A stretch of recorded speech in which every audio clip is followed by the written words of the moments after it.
Fate not an obstacle to cognition. Free will.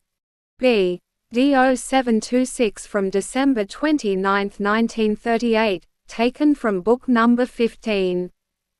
Behold, my child, the innumerable, widely ramified and yet always interlocking events, which you call coincidences, are most closely connected with my creation. Only a controller of all things and all events can ensure that creation and all activity in the universe takes its orderly course, and in this context you will realize that you cannot escape your destiny determined by me for this life, and that is what makes you believe that you only ever have to carry out what has been destined for you since eternity. On the one hand, you certainly have to do so, yet you are never forced to adopt a certain faith or a certain spiritual attitude through worldly events.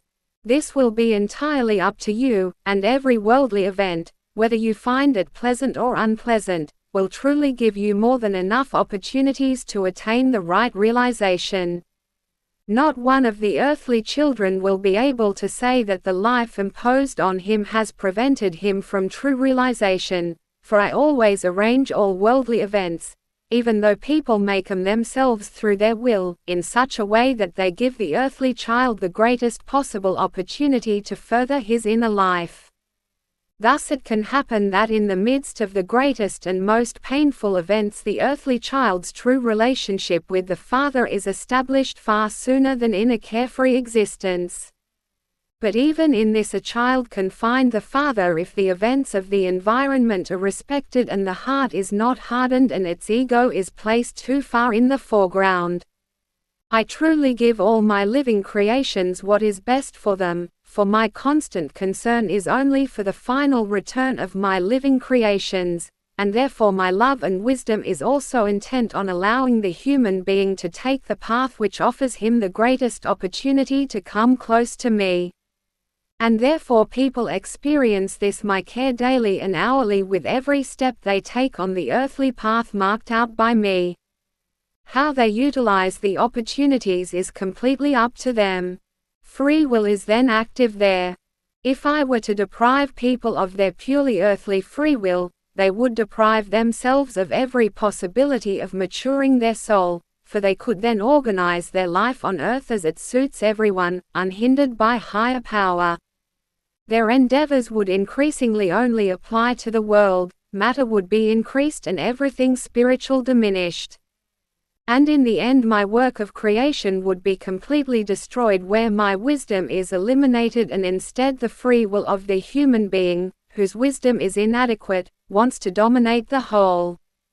And thus you only have to recognize my love for you humans again, that I only direct your earthly life according to my will in order to be able to give you the highest one day.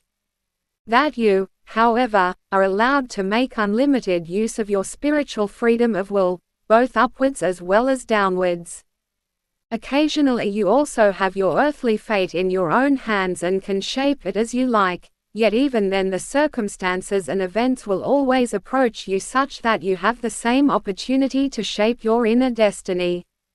Whether you have chosen it yourselves this way or that you can therefore seemingly create different living conditions through your own will but nevertheless have to take the same path through suffering and worry if it is intended by me for the purpose of spiritual progress. If you always base everything that approaches you on this realization, then you will soon abandon yourselves to me in complete trust and establish the right relationship of the child to the Father, which is the first condition in order to fulfill the earthly task correctly in a spiritual sense. And therefore all spiritual experience will never be dependent on the earthly situation in life, but each one will offer sufficient opportunity for the earthly child to submit itself to my will and thus derive the greatest benefit for its soul. And thus the objection that the earthly activity or task does not allow for an immersion into spiritual knowledge is invalid, for I guarantee the former to everyone but the latter is solely left to the human being's free will. Amen.